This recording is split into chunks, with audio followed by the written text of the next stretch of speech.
teen drinking is very bad. Yo, I got a fake ID though. Yeah.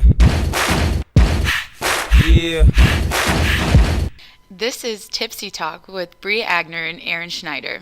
Joining us in the studio today is Taylor Dilly and Jesse Crosby. Ohio University has definitely generated a reputation as a party school through the years. We've got something like 24 bars located in a very small geographic area. Let's go, party! If you're not going out and partying, you have nothing to do. The bar scene literally drives the economy. Beer can be cheaper than water here. I just turned 21 and probably the greatest place you could turn 21. You've been drinking, I can smell it on your breath. No. You know where you are right now? It's essentially, for us, almost a mass casualty scenario. It stresses the entire system. It's all day party, all night party. We get after it. I don't think anybody does what we do. We close down streets. No one parties like that. It was just named #1 party school by Playboy magazine. Ohio University has definitely generated a reputation as a party school. The town has more than a dozen bars packed into just a few blocks. You've got thousands of students going up there almost every night of the week to meet up with their friends and have a good time. And it's famous for its festivals. #1, it has Halloween, which is one of the biggest parties in the Midwest every fall. We've got a number of just big street fests. There's a huge music festival called Numbers Fest. It's one of the biggest college music festivals in the country. You can party as much or as little as you like, and I think it's a credit to a lot of Ohio U kids that they stop at some point and study and then graduate. Today we're talking about Ohio University. So according to a statistic done by Harvard, 2 in 3 or 63% of underage students report drinking in the last 30 days.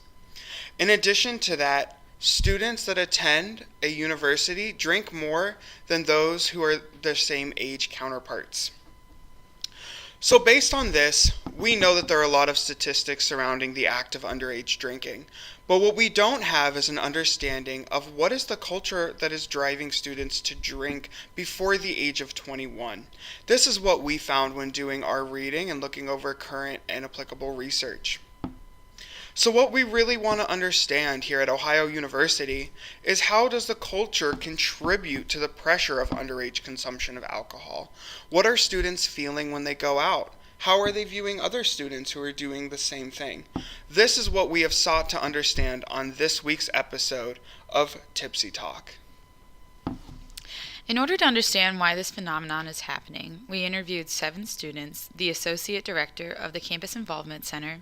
Along with interviews, we spent 10 hours in underage bars, which were given that name by police reports and personal stories. And now we will hear anonymous responses read by Jesse and Taylor. Tell us about the first time you decided to drink on campus. Think back to this time and explain your thoughts, feelings, and motivations. The first time I remember drinking at OU was in a dorm room on my way to an outdoor concert/fest. I remember feeling really hesitant, but I was with a group of people I was comfortable with, which compelled me to try. I drank for the first time my freshman year welcome weekend. I heard about how cool Mill Street was on the first weekend, so we pre-gamed in my friend's res hall and then went to house parties. We got a big group of people, but I was still finding the type of drunk that I was going to be. I didn't know how to handle my alcohol or what my limits were. I was excited to hang out with a new group of guys I remember, though. What concerns, if any, did you have while you were underage drinking? I was always worried about undercover cops. That was a big reason I was hesitant to drink. I was also worried about the people around me. I like being in control of myself to my full capacity to feel most safe. Getting caught, of course. I was terrified of getting turned into the school. My friends had gotten caught and written up, and their parents found out. That was my biggest concern, my dad finding out. Did you or a friend ever face repercussions from underage drinking? Did these deter you from continuing these behaviors? Yeah, we were detained before coming to college. It didn't stop us from drinking, but made us a whole lot more cautious of where we would drink. I never did. I knew what the repercussions were from other student experience, but it didn't deter me from continuing either. How did you view others who did not participate in drinking? Personal choice. Did not bother me, but a lot of other students would peer pressure those who choose not to drink. Kinda lame. What advice would you give your first-year self related to social activities and drinking at Ohio University? I would tell any first year to only do what they are comfortable with. I would tell them that despite what people say, not everyone drinks and it's not something you have to do every day or even every weekend. I would say it can make a college experience really fun and memorable, but it also has potential to harm and even ruin one if approached with the right mindset. Chill, take a step back and realize that there was more to school than how drunk you can get on the weekends. Sleep while school is still easy. So what did we find at the end of our research? We determined 3 specific things that are very unique to the culture here at Ohio University, specifically related to the underage drinking. The first is that of peer pressure. How do students feel other students are drinking on campus? According to the study done by the Campus Involvement Center, the average student thinks that other students are drinking 5 drinks per sitting. So if they feel that that's what everyone else is doing, then it's an acceptable thing.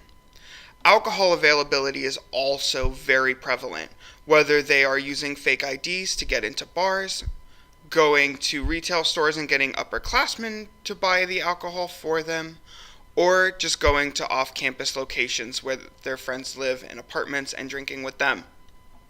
There's also a general disregard for the consequences of drinking. No one thinks it's going to be them that gets caught by the police for underage drinking and will have to face the consequences. Or even if they do, they determine that these consequences are an okay thing to have to handle after the act. One even said that they feel that there really is no drinking age here at Ohio University, and everyone just does it. So during our observations in the underage bars, we realized some very interesting things. The first is that none of the bars that we witnessed in Athens, Ohio use card swipers to check IDs.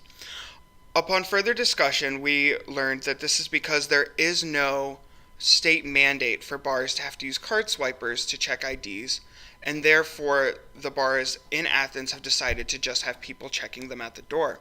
However, if someone is suspected of having a fake, those cannot be confiscated, and they must just ask the person to leave. They also use stamps to determine if people have been carded at the door and are of age to drink. However, those stamps tend to fade and there is no reapplication. So once you get in, there really is not a solid way to check and make sure that those are still existing and that this person has truly been carded and knows that they're above age. There was also some interesting research that also came out of the Campus Involvement Center that showed that those people who live within the community of Athens but are not affiliated with Ohio University feel that they're not able to go uptown after dark and partake in the businesses that exist there because they feel that those have been taken over by the students.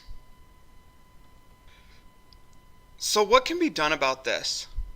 Right at the top, it's important to acknowledge that for true change to happen, it's going to require a full cultural shift, with buy-in not only from the university and its partners, but of the people who live within the Athens community, the businesses, and the police department as well.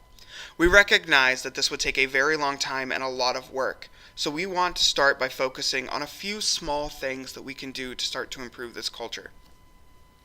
The first is focused around the disregard for consequences.